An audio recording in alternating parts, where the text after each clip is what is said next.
Salut à tous, eh bien, écoutez, bienvenue pour cette nouvelle vidéo. Aujourd'hui, je reçois Houssen.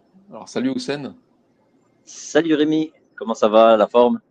ça va impec et toi?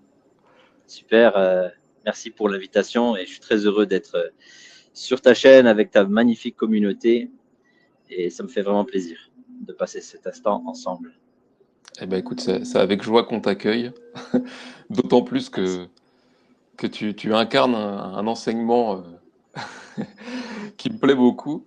Alors c'est une phrase que tu répètes souvent d'ailleurs, que tu aimes bien dire, c'est il ne savait pas que c'était impossible et c'est pour ça qu'il l'a fait. Voilà, c'est à peu près ça, quoi.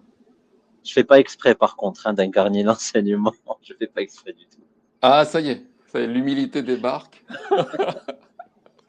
Ah mais c'est la vérité, je fais juste ce que j'aime et après, il y a plein de gens qui m'ont inspiré aussi, hein, tu sais, j'ai eu l'occasion de suivre beaucoup de personnes et c'est vrai que bon, si ça m'arrive aujourd'hui, je me dis ah ça fait bizarre quand même parce que avant c'est moi qui écoutais les gens qui inspiraient et si ça m'arrive aujourd'hui, ouais c'est vrai que ça fait quelque chose. Mais comme je t'ai dit, je suis sur le terrain, j'évite trop de réfléchir. Enfin j'évite de réfléchir quand je fais quelque chose et voilà du coup je le fais pas exprès.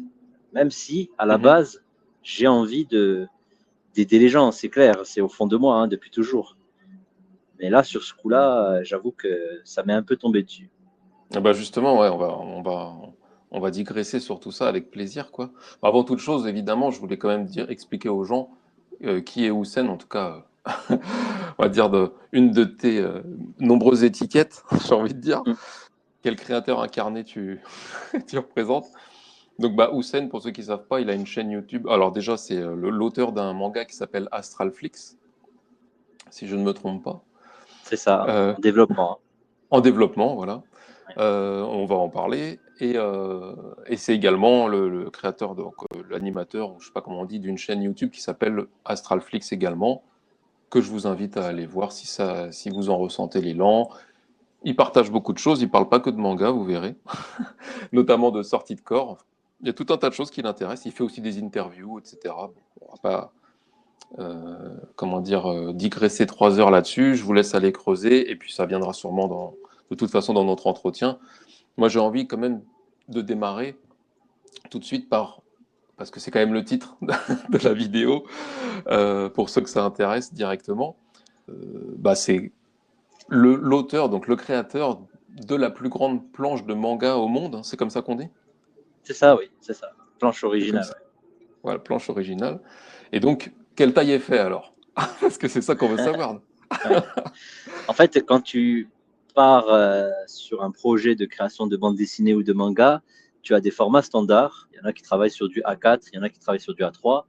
Mais à ma connaissance, je n'ai jamais vu de mangaka ou d'auteur de BD travailler sur des formats plus grands. Alors, ça existe, il me semble qu'il y a un record qui a été fait en Belgique, je crois, ou en France, sur une BD. Mais dans le monde du manga, j'ai jamais entendu parler de personnes qui travaillent sur des grands formats. Et moi, j'ai toujours travaillé sur des grands formats quand je faisais mes peintures, parce que je suis artiste depuis quelques années maintenant, et j'aime bien le grand format. Et quand j'ai décidé de créer ce manga, bah, je sais pas, ça m'a suivi. Je me suis dit, tiens, je vais faire différemment. Parce que ma femme me traite souvent de têtu et de hors système. Tu sais, je fais souvent les choses à ma façon. Et là, je me suis dit, tiens, je vais le faire. Je vais le faire en grand format. Alors, tous les mangaka m'ont dit, ceux que j'ai rencontrés, ils m'ont dit, mais tu es fou, déjà que ça prend du temps. Aujourd'hui, tout le monde se met à la tablette et toi tu veux faire un bond en arrière dans le temps. Je dis, ouais, mais ça me parle, tu vois, c'est bizarre, c'est au fond de moi. J'ai envie de suivre cet élan. Donc je le fais et le format de base que je fais très souvent, c'est environ 80 centimètres de large jusqu'à 1,20 m de haut. Donc celle que j'ai aujourd'hui, c'est ça, hein, c'est 1,20 m de hauteur pour 80 centimètres de largeur, donc longueur-largeur.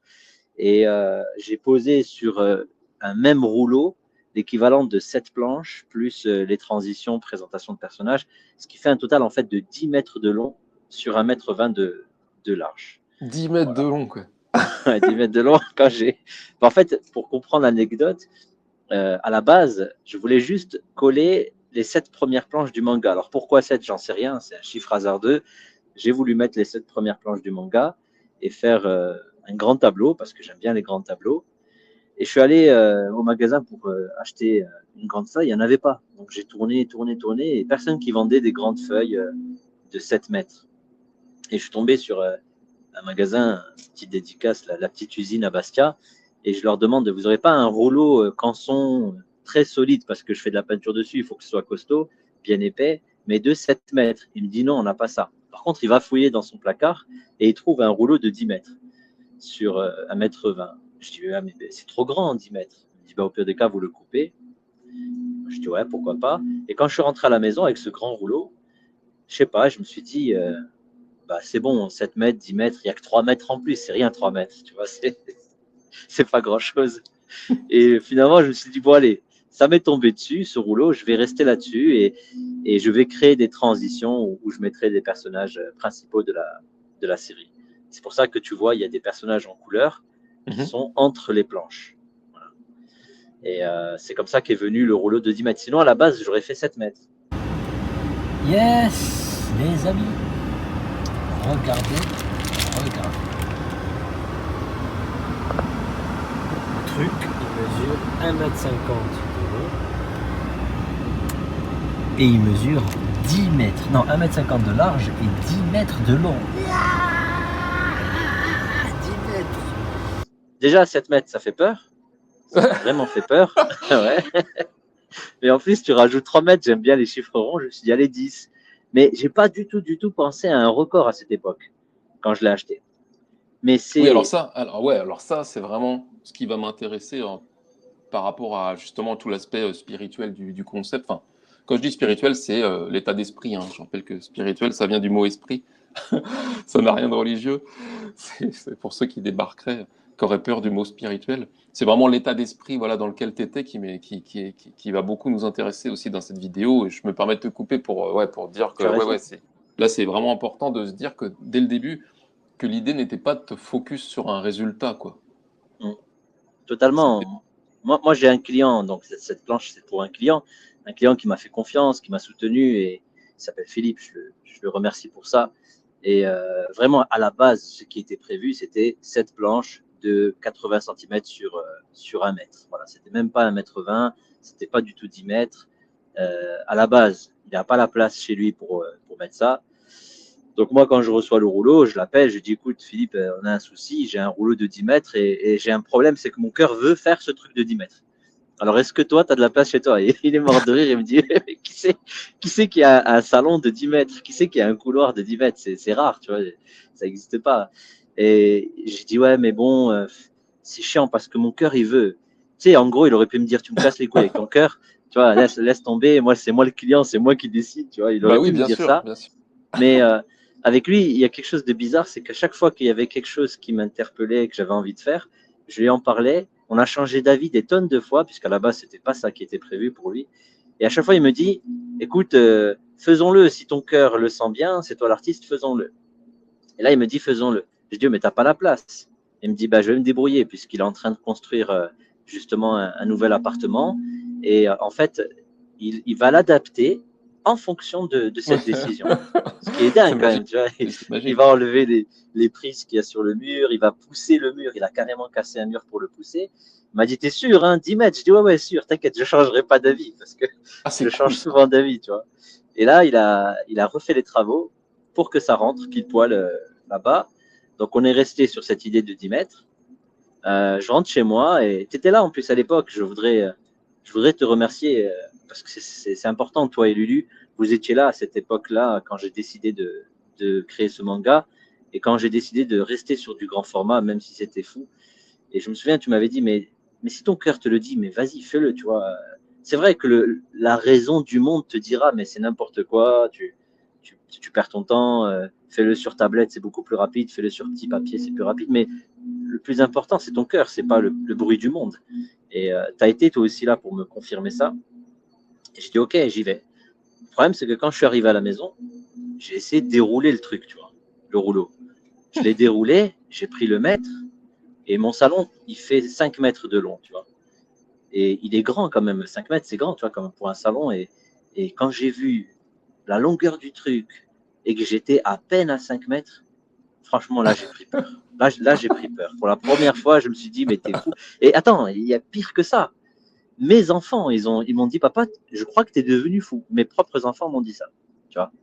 Oui, papa, t'es devenu fou. Pourquoi tu fais ça? Déjà que le dernier que j'ai fait, il mesurait 2 mètres. C'était énorme. Tu vois.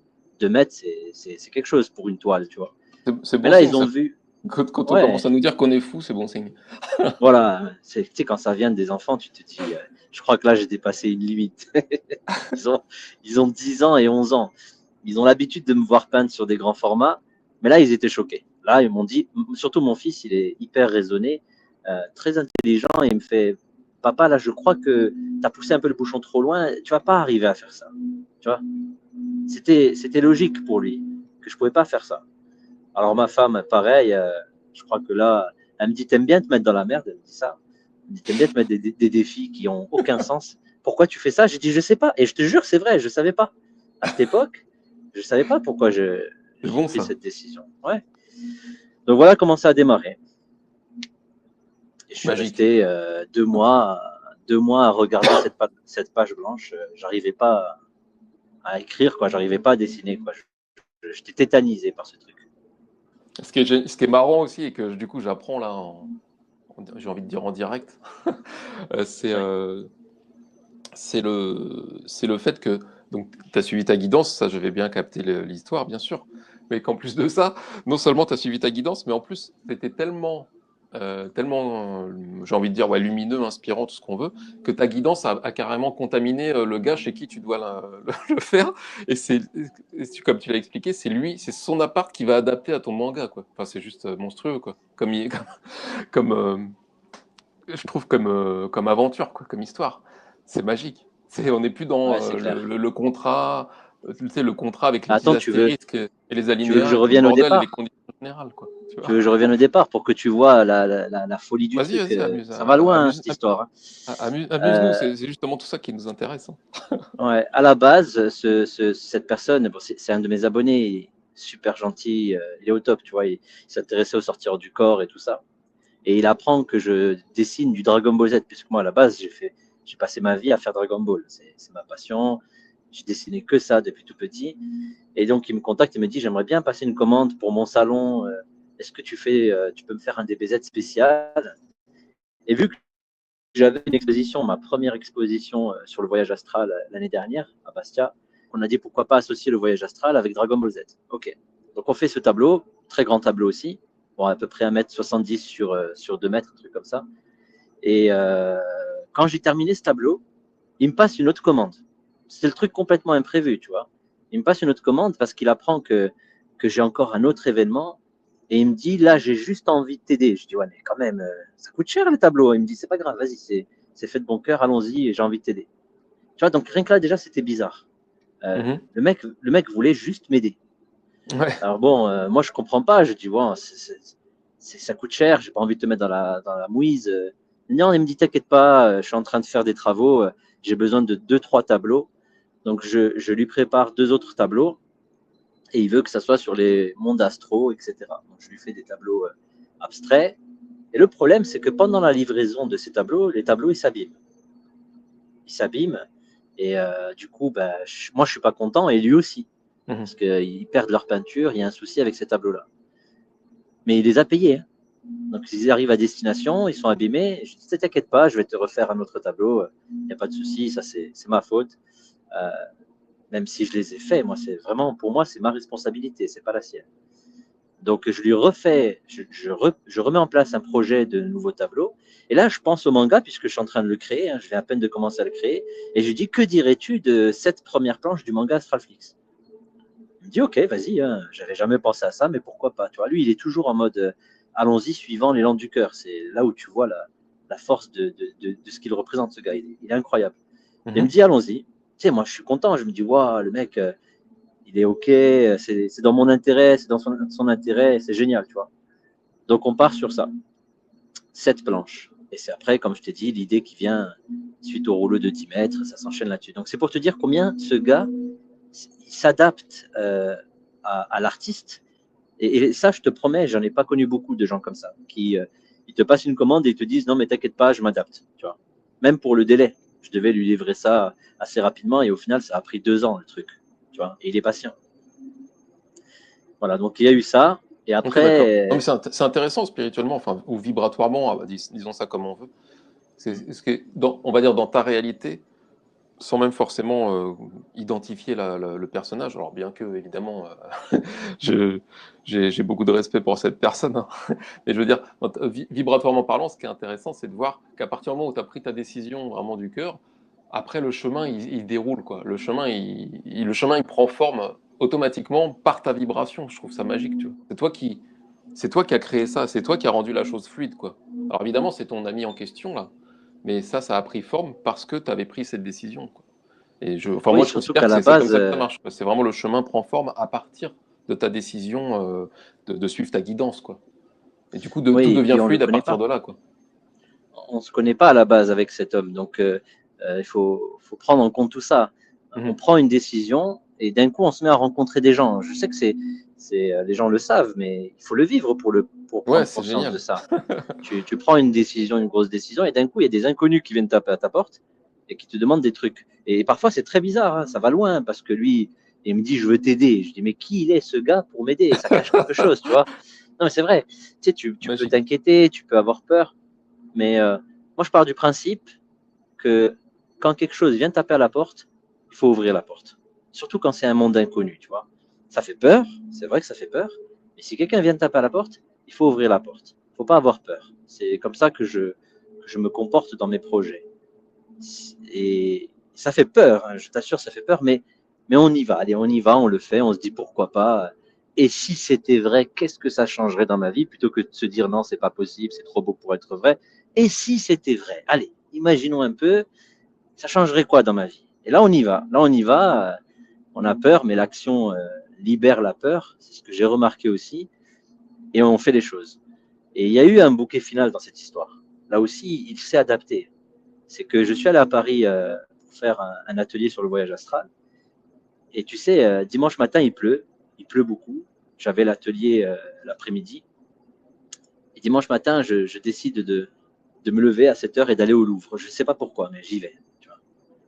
Et je prends le train, le métro, tout ça. Il pleuvait, je me suis pris la flotte. C'était galère pour trouver mon chemin, vraiment galère. Ça aussi, je ne comprends pas pourquoi il y a des phases d'adversité juste avant la rencontre d'une opportunité. Il y a toujours des phases incroyables d'adversité. Mhm. Donc j'y vais tranquillement. Attends, je fais une petite pause parce que là, je vois un policier caché dans des arbres. C'est incroyable. Mais vraiment, il est caché dans l'arbre. C'est un truc de fou. Oui, parce que pour les gens qui ne le savent pas, je fais cette vidéo en conduisant. Voilà. Donc là, je l'ai vu passer. Il m'a bien regardé. C'est incroyable comme il est caché. Donc je reviens à mes moutons. Je vais au Louvre, je galère pour y aller, mais une fois que j'arrive sur place, je rencontre plein de gens qui me disent monsieur, c'est dimanche, on peut rencontrer personne le dimanche, les responsables sont joignables qu'en semaine. Et à la fin de toutes ces rencontres ratées, je tombe sur un gars, par hasard, au moment où j'allais partir, je tombe sur un gars et on s'appelle. Et finalement, c'est un chargé de mission pour le Louvre. Et on discute ensemble et me dit pourquoi pas l'idée d'intégrer du manga au Louvre, ça peut être une bonne idée, mais ça va pas être facile. Alors il me demande de lui montrer ce que je fais et je lui montre et il s'abonne à ma page et depuis, bon, on se suit. On se suit. Et je dis à mon client, écoute, ta toile, celle que tu as commandée, c'est pas sûr, hein, mais peut-être qu'elle peut se retrouver au Louvre. Donc voilà, il va falloir être patient, j'ai pas envie de la bâcler, j'ai envie de faire ça propre. Et il hallucine, il me dit, mais t'es sérieux? Je dis, ouais, ouais. Il me dit, ouais, mais c'est pour moi, c'est pour moi, tu vas pas changer d'avis, il me dit. Je dis, non, non, non, non, je vais pas changer d'avis, elle est vraiment pour toi. Mais si jamais le Louvre t'appelle un jour ou m'appelle, eh ben, il va falloir la déplacer. Voilà. Et tu vois, c'est un truc en plus. Un truc, on s'y Mhm. attendait pas du tout. Bah ouais, Et c'est du coup, magique. pourquoi je te dis ça? C'est juste pour te dire que le client, je lui ai dit, il faut pas patienter un peu plus, alors que lui, il était pressé d'avoir. Tu vois, ça aussi, il s'est adapté. Et lui aussi, ah oui, ça c'est un truc important. Lui aussi, il cherchait des opportunités, tu vois, dans sa vie. Lui aussi, il était en mode opportunité. Et quand je lui ai dit ça, ça lui a ouvert les yeux sur plein de points. Tu vois, il passait des périodes difficiles et tout. Et là, il s'est Mhm. rendu compte que il a investi dans une œuvre, parce que ça reste un investissement, hein, quoi qu'on en dise, qui peut-être changer sa vie. Parce que si cette œuvre se retrouve au Louvre, tu as bien compris que ça change sa vie à lui aussi, tu vois. Si Tout à lui, un fait. jour, je sais pas, moi, il décide de la vendre, il peut, il a le droit, tu vois. Il va pas la vendre à 5 euros, tu vois. Si elle passe au Louvre, ben, on sait ce que ça donne. Je veux dire, n'importe quel artiste qui se retrouve au Louvre, la valeur d'un coup de ses œuvres explose. Donc voilà, moi, je suis super, super content pour lui. Je suis super content pour toutes les personnes qui m'ont fait confiance et qui m'ont commandé des œuvres depuis le début. Parce que je me rends compte que tu peux, en suivant ton cœur, en te faisant plaisir, tu peux d'un coup t'exposer à ce genre d'opportunité qui c'est pas rien, hein, et qui peut transformer la vie de beaucoup de gens. Voilà, ça, je trouve ça fascinant. Mhm. Non, c'est vraiment passionnant, hein, ton histoire. Surtout ouais, j'adore le concept de. Bah, tu me connais, hein, mais là, comment dire, ça l'illustre tellement bien ce principe de suivre la guidance intérieure. Mm. Et ensuite, on voit ce qui se passe. Comme le fameux truc, donc on disait, on dit la phrase là, il l'a fait parce qu'il savait pas que c'était impossible.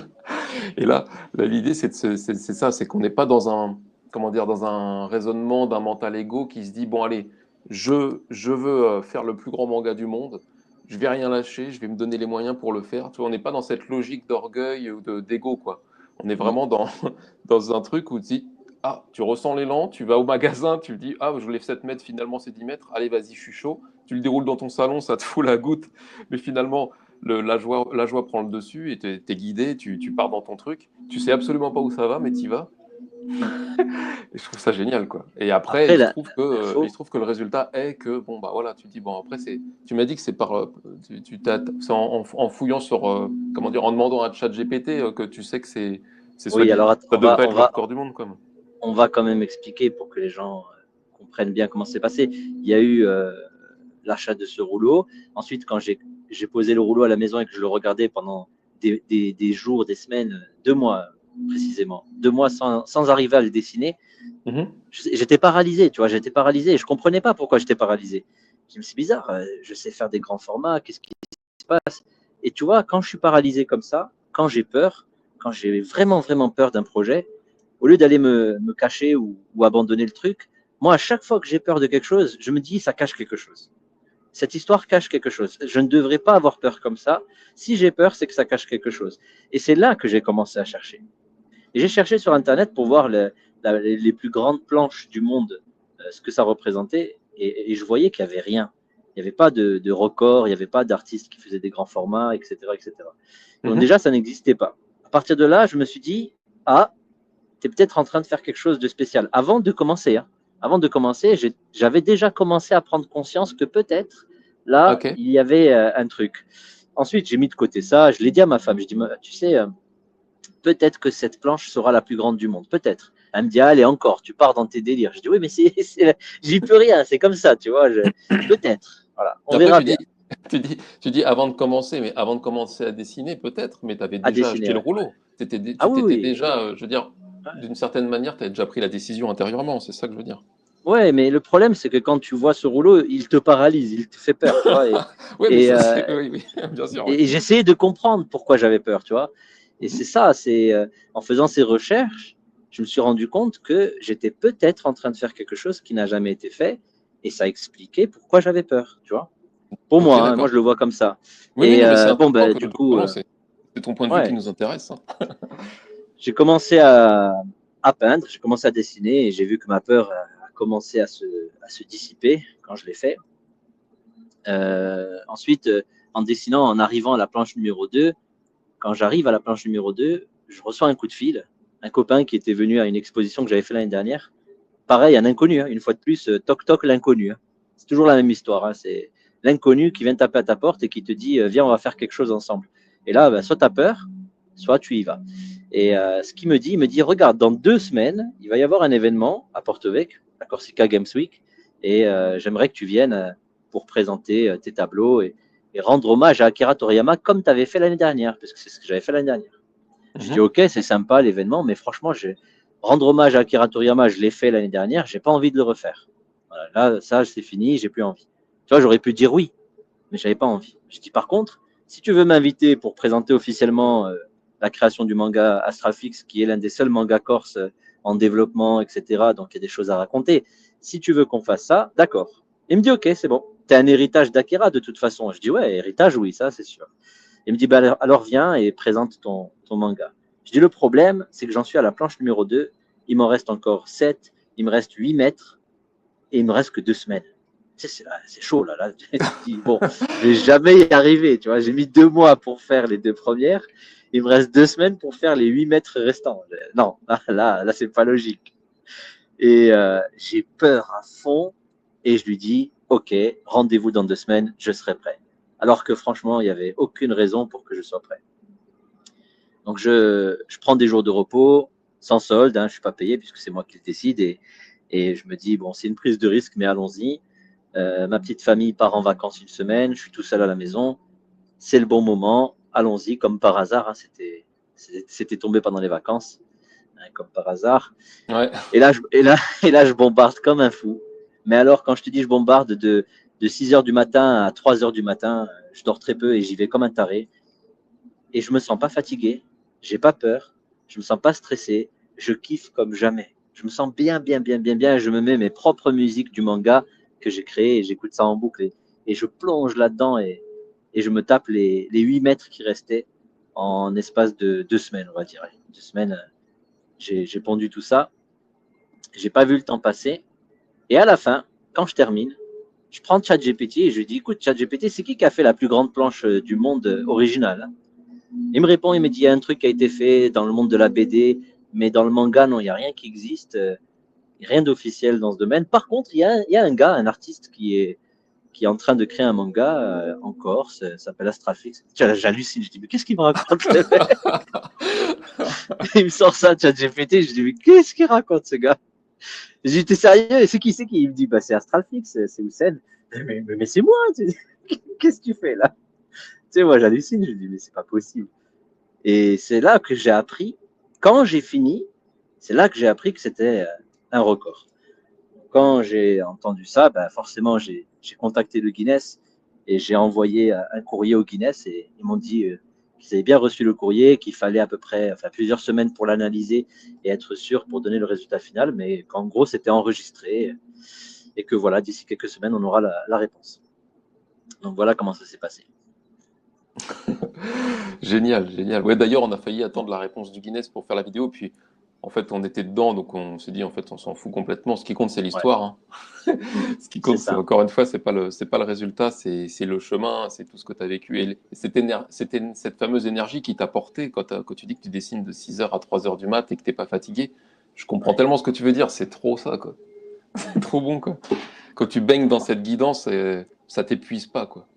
Ouais, tu sens une main invisible qui te prend et qui te fait travailler, tu vois. Même tu vois, le tableau, tu peux pas prendre de recul dessus parce que je l'ai enroulé pour pouvoir dessiner dessus. J'avais pas de place chez moi à la maison. Du coup, je peux pas prendre de recul. Je suis obligé de travailler comme une fourmi, tu vois, dessus, sans voir vraiment à quoi ça va ressembler à la fin. Et la première fois que je déroule le rouleau, c'est à l'événement. Le week-end dernier, c'est là que je le déroule et c'est là que je le vois pour la première fois en entier. Et je me dis, mais c'est toi qui as fait ça? Tu vois, même moi, j'étais étonné. Tu vois, même moi, c'est toi qui as fait ça? En mode Steve Urkel, quoi. C'est moi qui ai fait ça? C'est moi qui ai fait ça, hein? Je vais penser à Steve Urkel. Sauf que là, c'est pas une connerie, c'est juste une œuvre de ouf, quoi. Et d'ailleurs, ouais, et puis vas-y. Il y a quand même un truc qui s'est passé aussi, c'est que il y a eu ce gars là qui m'appelle Charlie, dédicace à Charlie, qui organise la Corsica Games Week. Donc on fait une présentation officielle, il me dit tu vas monter à 2 reprises sur scène, tu en profiteras pour parler de tout ça. Enfin vraiment, quand je dis opportunité, on dirait que l'univers t'ouvre les portes et te dit bon, mais maintenant c'est à toi de jouer. Vraiment, alors que j'ai rien payé, j'ai rien demandé, c'est vraiment venu tout seul. On t'invite, on t'héberge, on te nourrit, on te laisse la parole. En gros, on te dit vas-y, défoule-toi. Tu vois, c'est sur un gros événement. Je sais pas, je me dis que n'importe qui crée un projet, il rêve de ça. Tu vois, il rêve t'es chez toi tranquille dans ton coin et on t'appelle, on te dit maintenant on va t'exposer. Tu vois, je sais pas, moi je pense à plein de gens, de créateurs qui veulent se lancer et qui attendent que ça. Ils attendent que ça de présenter au public, de percer, de réussir. Et en réalité, je sais que c'est contre-intuitif ce que je vais dire, mais c'est quand on l'attend pas que ça va venir. Et moi, je l'attendais pas du tout sur ce coup-là, tu vois. Pas du tout. Et c'est venu. Je me pose la question, pourquoi? Et si je ne pense pas à cette main invisible, j'aurai jamais la réponse. Il n'y a que cette main invisible qui me donne la réponse, qui me dit que, en fait, c'est pas moi, le petit crétin, là, celui que j'appelle VPK, le petit moi, le petit VPK qui est là en train de calculer, c'est absolument pas moi qui ai organisé tout ça, c'est quelque chose de bien supérieur que j'ai senti, effectivement, et qui s'exprime dans tout ça. Et la finalité de cette histoire, c'est que quand je termine le tableau et que je place la date pour la Corsica Games Week, j'envoie un message à ce contact-là du Louvre. Je lui dis, regarde, c'est incroyable, je vais faire la première présentation officielle le 1er mars. Et qu'est-ce qu'il me dit? Il me dit, la semaine suivante, j'ai une conférence en Corse. Je dis, ah bon? C'est sérieux là? Parce que il faut vraiment comprendre le truc. C'est déjà, va déplacer un rouleau de 10 mètres au Louvre. Parce que moi, je comptais y aller, tu vois, je comptais y aller et leur présenter directement. Donc déjà, pour déplacer ce rouleau, l'avion, tout ça, c'est pas facile. Ensuite, il faut que je l'emmène chez son client qui est du côté de Toulouse. Donc c'est un peu galère. Le gars, le responsable, enfin le représentant avec le Louvre, il vient en Corse, il vient à domicile, une semaine après l'événement. Enfin, moi, j'ai trouvé ça tellement fou qu'à ce moment-là, je suis obligé de m'incliner, de poser le front par terre et de dire mais merci là-haut. Quoi. Tu peux pas calculer ce genre de choses. Que le Louvre vienne à toi. Je veux dire non, c'est trop, tu vois. Là, ça dépasse la logique. Et c'est pour ça que je dis cette main invisible, elle est là, c'est flagrant. On peut pas dire c'est nous, on est les plus forts, on est les rois du pétrole, on n'est rien du tout. On est juste guidé par quelque chose qui nous dépasse. Et si on laisse cette chose faire, cette fameuse guidance, bah, comme il le dit dans Le Secret de Rhonda Byrne, elle va nous nourrir, nous vêtir, subvenir à nos besoins les plus essentiels. Et s'il y a bien une chose dont je suis sûr, c'est ça, comme il dit Michael Beckwith, ce qui est vrai. Voilà. Très convaincu, hein. C'est toi qui m'as lancé dans ce domaine aussi, il faut le dire. Hein. C'est clairement parce que je t'avais écouté, on a déjà discuté de tout ça avant que je me lance dans cette aventure. Toi et Lulu, c'est ce que vous me répétez sans cesse. Donc, je prêche des convaincus. Toi et Lulu, vous êtes déjà à fond là-dedans. Et moi, j'avais beaucoup de mal à y aller par mes habitudes, business, etc. Et là, je me suis dit, dans la création du manga, je vais vraiment essayer de lâcher prise. Et franchement, ça marche, quoi. C'est incroyable. C'est incroyable de se dire, mais l'inconnu va venir à moi, je vais le laisser faire. Même si ça fait peur, parce que parfois, c'est de la merde. Hein. Parfois, c'est du grand n'importe quoi. T'as l'impression de tout perdre. Alors que tu ne l'attends pas, comme tu as précisé tout à l'heure. C'est ça. Ouais. Parce que, ouais, on voit bien la vibration dans laquelle tu es, c'est hyper important à capter ce concept spirituellement, quoi, vibratoirement, enfin, en termes d'être-té, quoi, d'état d'esprit. C'est que tu ne vibrais pas le manque à aucun moment, quoi. Et donc, comme tu étais en permanence dans cette abondance, c'est-à-dire c'est toi qui crées, tu ne te poses pas de questions, bah, du coup, quelque part, il y a le tapis qui se déroule, quoi, j'ai envie de te dire. Et je trouve ça magique. Et comme tu parles de main invisible, ça me donne envie métaphoriquement de transitionner sur parce que j'avais envie aussi de parler de ça. Enfin, ça m'était venu là. Du coup, ça revient. C'est ça qui est cool. C'était ta maîtrise de cet art en fait. Je voulais savoir parce que évidemment, on a quand même des prédispositions chacun. Tu vois, moi, je fais plutôt. Il se trouve que ma guidance m'oriente plus vers écrire des chansons, faire des musiques ou certaines vidéos. Et toi, là, tu es clairement dans le dessin. Donc, il y a une certaine vocation quelque part. Et je voulais savoir, du coup, que tu nous expliques un peu cette évidence, quoi, de cette capacité à mettre en œuvre, quoi. Comment ça t'est venu, en fait, à la base, tu vois, le dessin, cette évidence que c'était une vocation, que c'est ça que tu dois faire, parce que c'est pas quelque chose d'intellectuel, quoi. Pardon. Alors là, je risque de choquer beaucoup de monde qui me suivent depuis longtemps et même les nouveaux, hein, vous voyez une œuvre comme ça de 10 mètres, vous vous dites le gars il maîtrise, le gars il contrôle son truc. Mais en fait, pas du tout. En fait, pas du tout. Et je vais vous expliquer pourquoi. Quand j'étais petit, je suis tombé sur Dragon Ball à la télévision, j'avais 8 ans. J'ai adoré. Ensuite, à l'école, il y avait une fille qui s'appelle Laurine. Pareil, CE1, CE2, je sais plus. Elle avait dessiné un Gohan. Il m'avait choqué. J'ai trouvé ça tellement beau que là, j'ai décidé de commencer à dessiner. Et ensuite, mon cousin, j'avais 11 ans. Pareil, il m'a redessiné un Gohan. Et je l'ai trouvé tellement, tellement beau. Et là, j'ai vraiment envie d'y aller à fond. Donc, je dessine quasiment tous les jours chez moi. Je copie du Dragon Ball, je copie. Et j'ai passé ma vie à faire ça, à copier Dragon Ball. Bon, Sensei et les autres mangas, mais surtout Dragon Ball. Et j'ai tellement aimé le dessin que j'ai pris option art plastique, enfin littéraire option art plastique, alors que je suis nul en français. Mais je prends quand même littéraire juste pour faire du dessin. Et après le bac, je vais dans des études supérieures d'art plastique. Et toujours la même histoire, je copie, je copie, je copie. En fait, je ne sais pas dessiner. Je sais, les gens ils vont trouver ça bizarre, mais je ne sais pas dessiner, je sais juste copier. Jusqu'à maintenant, jusqu'à 41 ans, je sais bien copier. C'est-à-dire que je regarde un modèle et je te le recopie tel quel, avec des couleurs, tout ce qu'il faut. Mais par contre, pour créer un personnage, ben, je ne sais pas faire parce que... Enfin, je sais faire, mais je ne suis pas un pro. Parce que j'ai passé ma vie à copier. Et quand Akira Toriyama était mort en mars dernier, paix à son âme, je ne sais pas ce qui s'est passé. Toute ma vie, on m'a dit fais de la BD, tu devrais faire de la BD, tu aimes bien les personnages. J'ai toujours dit non. Et là, quand Akira était mort, il y a eu un truc. J'ai pleuré pendant des heures et des heures, alors que c'est même pas mon père, mais j'ai l'impression de le connaître et j'ai beaucoup pleuré. Et il y a eu un truc en moi et j'ai pris la décision, juste après sa mort, de créer le manga. D'ailleurs, Lulu était là, je lui en ai parlé. Comme par hasard, pourquoi elle est là, elle aussi. C'est bizarre, hein, cette histoire. J'ai jamais réussi à connecter avec elle. Et là, comme par hasard, je connecte avec elle en mars dernier. C'est drôle comment elle a senti le truc parce que je lui avais dit viens on va faire un live, elle m'a dit non, moi j'ai juste envie de parler avec toi. Je lui ai dit mais qu'est-ce qu'elle me veut elle, tu vois, moi je veux juste qu'on fasse un live, tu vois, sur ma chaîne. Non, moi je veux juste parler avec toi. Ok, d'accord, et ben on va discuter et on tchatche comme ça sur WhatsApp, mais j'ai pas compris pourquoi on tchatchait, tu vois. C'est pas grave, j'ai suivi l'élan et j'ai tchatché avec elle et j'ai découvert à travers elle, parce qu'elle me l'a répété à plusieurs reprises, que je devais avoir confiance en cet élan intérieur, ce que je ne faisais pas l'année dernière. Je le faisais un peu, mais pas à 100%. Et ensuite, elle me parle de toi. Elle me dit, tu devrais écouter Rémi.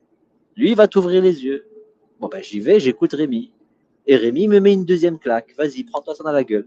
Il explique, Rémi, qu'il est capable de quitter son travail, quitter tout et vivre par la grâce de Dieu. Mais c'est quoi ces conneries, tu vois? Pour moi, je me dis, mais c'est pas possible. Le mec, il a des enfants et il est capable de tout quitter pour vivre avec la grâce de Dieu. Alors bon, je sais pas faire ça aujourd'hui, hein, pas encore. Mais j'ai quand même pris de toi, j'ai pris de Lulu et je me suis dit, allez, créons ce manga. Et tu sais ce qui s'est passé?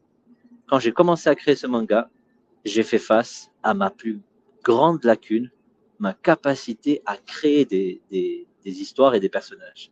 Et là, j'ai pris conscience que j'étais un copieur. Et je me suis regardé dans la glace et je me dis, espèce de crétin, t'es un copieur. Ah, t'es même pas capable de créer un manga. T'es même pas capable de créer des personnages. Alors, le faire une fois, oui, mais recopier un personnage pour qu'il ressemble, pour que ça soit stable, non, je ne sais pas le faire. Donc, j'ai commencé à m'entraîner. Et à l'heure actuelle, aujourd'hui, je ne sais toujours pas bien reproduire mes personnages. Ce qui est un gros problème, tu vois.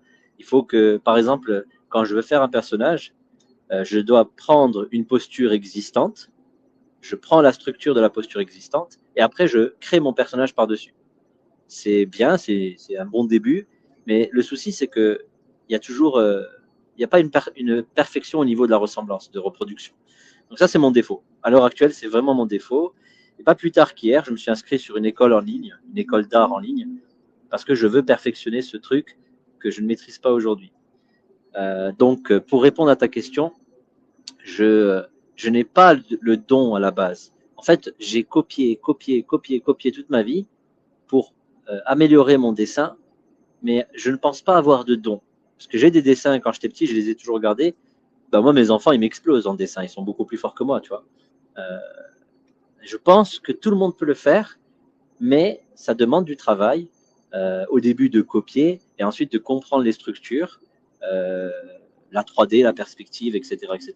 C'est des choses que je suis en train de réapprendre aujourd'hui. Et là, j'ai un rêve et je te le pose ici pour la première fois. J'en ai pas beaucoup parlé. C'est, ouais, je pense que je me sens de plus en plus prêt à arrêter de travailler pour me consacrer à fond à cette école. Réapprendre les bases du dessin, les structures, l'anatomie, la perspective, pour vraiment maîtriser mon art. Même dans cet âge de l'intelligence artificielle qui nous fait peur, moi j'ai un élan de folie de maîtriser le truc. Pourtant, ça n'a aucun sens. Avec l'IA, on n'a plus besoin de maîtriser. Mais moi, non, c'est tout le contraire. Je trouve que maintenant, il est grand temps de vraiment maîtriser les choses. Voilà. C'est ce que je ressens.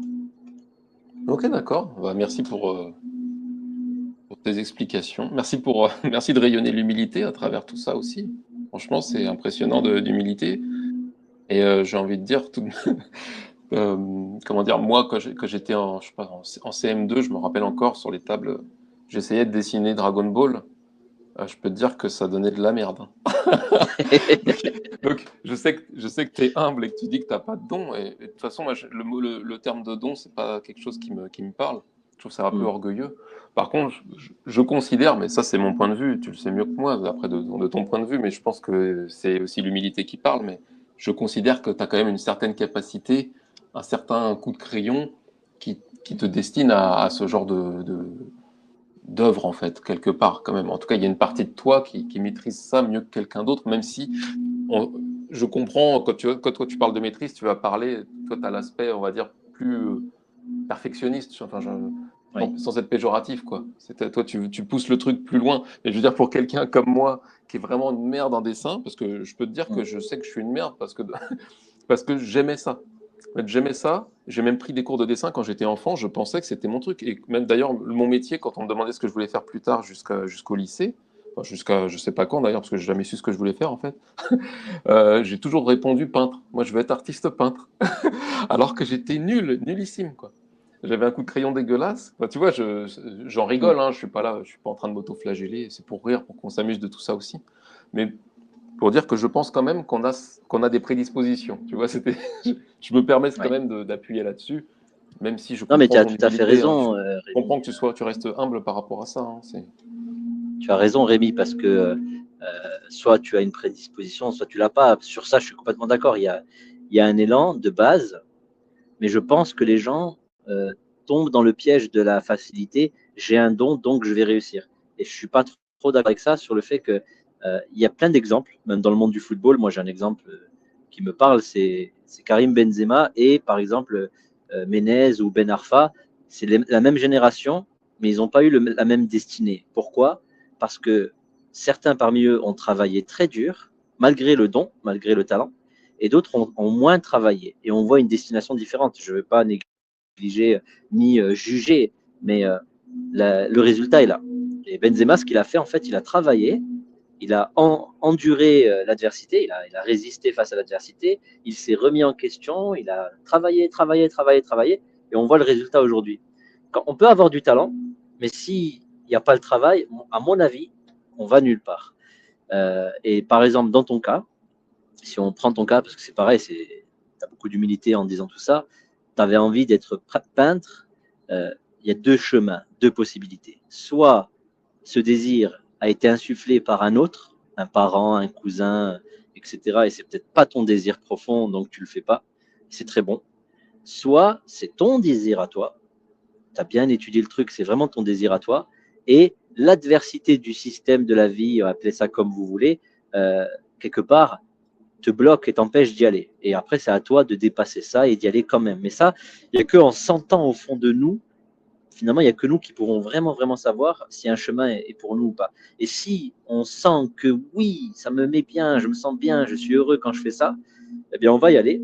Malgré toute l'adversité de la planète, on va y aller et on va percer parce qu'on va se sentir bien dans ce qu'on fait et on va réussir pour nous. Comme tu disais tout à l'heure, cette peinture, moi, je l'ai fait pour moi. Tu m'avais posé une question sur le live quand je t'ai invité sur ma chaîne.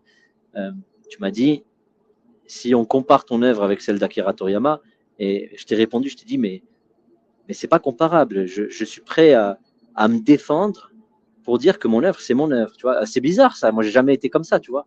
Mais cette œuvre, c'est la mienne parce qu'elle sort de mon cœur et elle est comparable à rien d'autre, tu vois. Ah oui, Et je là, comprends tout à fait. alors que je suis pas comme ça d'habitude, hein. Je suis pas du tout comme ça. Ça, c'est pour moi une histoire d'ego. Mais là, c'est plus fort que moi. Je sais pas comment t'expliquer. C'est comme une lionne qui défend ses lionceaux. Quand tu as quelque chose qui sort de ton cœur et qui te fait du bien, qui est très profond, ben, là, tu arrives à ne plus le comparer aux autres.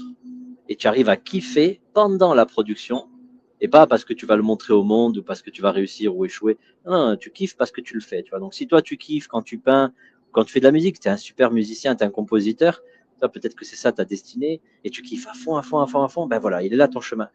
En fait, c'est ça, c'est étudier, sentir ce qui est bon pour nous et y aller à fond, tout simplement. Moi, j'ai l'impression que c'est ça le chemin qu'il faut suivre. Ouais, je me rappelle de ce moment-là. Ouais. C'était quand on a discuté l'autre fois sur Dragon Ball Daima. Oui. Ouais, c'est vrai.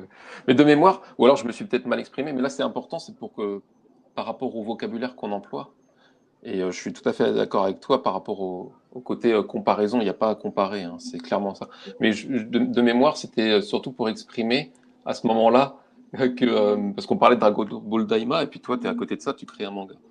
Et c'était pour, en tout cas, ce que j'ai envie de dire par rapport à ça, c'est que je considère, comment dire, qu'il y a plus d'intensité dans la puissance de ta créativité, de ton manga, que dans Dragon Ball Daima, qui est plus pour le coup un fan service, quoi, comme on en a parlé.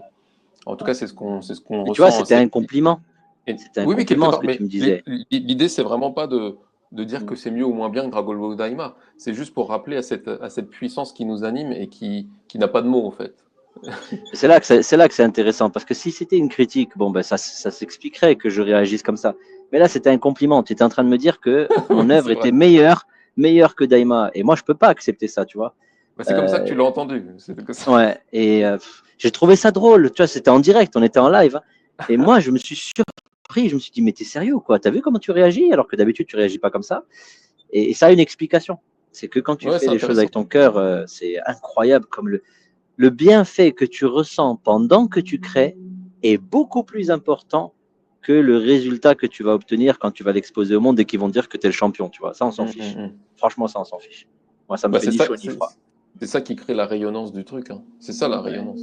Et c'est vraiment ce que tu incarnes à ce moment-là, c'est pas du tout le produit fini, quoi. Et ouais. d'où l'avantage, j'ai envie de dire, là pour le coup pour comparer, mais vibratoirement, euh, qu'on a, qu'on aura toujours sur l'intelligence artificielle, quoi. Ouais, ouais. Pour faire une petite digression sur l'IA, qui a ses bons et ses mauvais côtés, pour s'il fallait simplifier le discours, mais en gros, on pourra essayer de faire tous les produits finis qu'on veut, aussi parfaits qu'on veut. Ce qui comptera, enfin, je veux dire, ça, le plus important, c'est la rayonnance qui s'en dégage et ce que tu as incarné à ce moment-là quand tu l'as créé, quoi. Et ça, c'est quelque chose qu'on ressent. C'est pas juste une interprétation mentale. Pour, C'est ça. là, c'est encore une fois, c'est pas évident d'expliquer tout ça parce que on essaye d'expliquer avec des mots quelque chose qui dépasse les mots. Ouais. Donc, j'ai envie de dire, esprit scientiste, s'abstenir, quoi. Oui, et puis esprit scientiste, s'ouvrir aussi. Vous voyez, Oui, s'ouvrir, tout à fait, oui, c'était il pour y la a, blague, mais t'as raison, c'est le bon ouais, terme. parce que c'est bien d'être scientifique et d'ailleurs l'IA est en train de nous montrer quelque chose pour les scientifiques. L'IA elle est en train de nous montrer, on a eu ce discours pendant la conférence week-end dernier. Qu'est-ce qui ferait que l'IA deviendrait dangereuse, entre guillemets dangereuse, parce qu'en fait il n'y a rien de dangereux. Mais la prochaine étape pour l'IA, selon moi, c'est si l'IA arrive à se connecter à l'éther, ce qui paraît complètement impossible. Nous, notre conscience, elle est en dehors de la matière, en dehors du champ matériel, et elle s'incarne dans le monde matériel, dans le monde physique. Et notre force à nous, les êtres humains, c'est qu'on arrive à puiser dans l'immatériel. Ce que l'IA n'arrive pas à faire, elle est juste en train de traiter des données. L'IA, en fait, c'est un grand mental, c'est un grand VPK, tu vois, l'IA. C'est juste quelqu'un qui traite des données et qui les positionne selon un algorithme. Mais le jour où l'IA arrive à se connecter à la conscience collective, au monde invisible, là, la donne, elle sera différente en termes de créativité. Pour l'instant, elle est incapable de faire ça, donc elle est incapable de créer. Et je dis bien créer, hein. Je dis pas reproduire. Tu vois, quand on parlait dans cette question de je reproduis ou je crée, il y a une très grosse différence. Moi, ça, je l'ai découvert là, Bien hein, sûr. grâce à l'IA, au manga, grâce à cette décision. J'ai pris conscience dans ma vie qu'il y a un fossé monumental entre la création et la copie. Il y a un fossé de malade, tu vois. Et je crois que c'est ça qui nous fait du bien, en fait. Mhm. Quand on se met à créer, on se sent bien. Moi, je comprenais pas pourquoi je me sentais bien, mais c'est justement ça, parce que je me connecte avec quelque chose de tellement puissant, tellement grand, qui crée la création, l'inspiration. Et ça, on peut pas l'obtenir avec l'IA, on peut pas l'obtenir avec la Ah non? copie. Tu vois, c'est pas possible. Les gens qui nous écoutent, c'est des danseurs, des plombiers, des électriciens. Si vous êtes dans la créativité, vous allez vous sentir mais tellement, tellement, tellement bien, et vous verrez que même vous ne pouvez pas comparer vos créations. C'est ça que je trouve magnifique. L'IA ne pourra pas vous rattraper. Bah, c'est j'ai envie de dire la bénédiction qu'apporte l'IA, hein. Moi, c'est comme ça que je vois ça, hein. Ouais. Ça va montrer au grand jour les limites du mental. Ça va mettre au banc tous ceux qui se limitent à l'intellect, etc., etc. D'ailleurs, j'avais fait une vidéo là-dessus, parce que j'avais entendu Idriss Aberkan dire un truc que j'avais trouvé très intéressant et très humble pour le coup, venant d'un intellectuel qu'il est lui-même et d'un surdiplômé qu'il est. Pour le coup, j'avais trouvé ça très humble qu'il osait dire que aujourd'hui, avec le niveau qu'a atteint l'IA, bah, tout ce qui est diplôme, etc., de sciences et tout le bordel, ça n'aura bientôt plus de valeur, et que la seule chose qui restera à l'humain, c'est la spiritualité, quoi. C'est aussi pour ça qu'il y a autant de suicides et de dépressions dans les grandes écoles, hein. Vous arrivez en grande école, c'est and so what? Et maintenant, je fais quoi? Je suis rentré à Normal avec Solutions. l'IA, ils vont pouvoir avancer et faire. Et disons que ce qui est considéré comme vertueux, l'IA le fait mieux que nous. Alors qu'est-ce qui va nous rester comme vertu? La spiritualité. Et C'est tellement vrai. j'avais trouvé ça assez intéressant venant d'un intellectuel, parce que rares sont ceux qui ont l'humilité de le reconnaître. En tout cas, de Idriss, l'emprunter. il est particulier parce que j'ai eu la chance de le rencontrer à plusieurs reprises et j'ai vu que on a déjà discuté là-dessus. C'est un intellectuel connecté. Tu vois, il est très spirituel. Il le montre pas, mais il est quand même très très très spirituel. Bah, en tout cas, il montre parfois, on entreaperçoit des fois qu'il est ouvert par rapport à ça, même s'il en Il est fait très pas, ouvert. même s'il en fait pas sa priorité. Ça, Ouais. l'avenir nous le dira. Mais en tout cas, on ressent qu'il est ouvert par rapport à ça, et c'est appréciable. C'est appréciable. Mm. Donc c'était cool aussi de voir ça, d'ailleurs j'avais appelé ça les limites du mental, je crois, cette vidéo. Et j'avais entrecoupé ça avec le champion du monde d'échecs que j'ai connu d'ailleurs que j'étais enfant, enfin peu importe. Mais c'était pour montrer, et je trouve ça intéressant de voir que l'IA, on pourra faire ce qu'on veut, ça restera intellectuel. Et donc là, tous ceux, quelque part, qui se moquent, même j'ai envie de dire, des spirituels, ou de ceux qui expliquent qu'il n'y a pas que le mental, tout ça, quelque part, ils vont être tôt ou tard obligés de l'admettre et obligés de s'y ouvrir s'ils veulent pas être écrasés par l'IA d'une certaine manière, quoi. Si tu regardes bien, l'IA est une incroyable opportunité parce qu'aujourd'hui, elle rivalise avec nous sur le plan du mental, puisqu'elle est beaucoup plus forte que nous sur ce plan-là. Elle calcule plus rapidement que nous. Et si un jour elle se connecte à l'éther, et ce qui risque d'arriver, moi j'ai l'impression que ça va se passer, elle va rivaliser avec nous sur le plan de l'imagination, l'hypnagogie. Tu sais, le champ que j'aime bien appeler dans mes vidéos le champ éthérique, le champ epsilon. Tu sais, c'est le champ noir, boueux dans lequel on vit tous. C'est là où circule l'imagination terrestre, la conscience collective. Je ne parle pas de la conscience suprême, hein. Je parle vraiment de nos émotions terrestres. On vit Je vois tous très bien dans ce que un tu veux champ, dire. voilà. C'est l'astral, en fait. L'astral, voilà. On vit tous dans ce champ où on capte les pensées et les émotions des autres. Ben, l'IA, quand elle va réussir à se connecter à ça, elle va être redoutable. Et ensuite, ce que je trouve super dans cette histoire, c'est que si elle se connecte à ça, qu'est-ce qui nous reste à nous? Puisque là, on va se dire à ce moment-là, ça risque d'arriver dans quelques années, on va se dire, ça y est, l'IA, elle est capable d'imaginer, elle est capable de lire dans les pensées des gens, elle est capable de capter les émotions des autres. Et nous, qu'est-ce qui nous reste? C'est intéressant, hein, parce que on voit l'évolution humaine à travers la création technologique. Exactement. Ben, ce qui nous reste à nous, c'est de percer la glu, percer l'éther, percer l'astral pour aller dans les mondes de l'inspiration, les mondes divins. Et est-ce que l'IA ira là-dedans? Non, je ne pense pas. Nous, oui. Quand on meurt, c'est maintenant prouvé cette histoire, quand on meurt, on traverse le tunnel il va où? Il va vers les mondes supérieurs. Et nous, en tant qu'êtres humains, nous sommes des âmes lumineuses incarnées dans des corps physiques.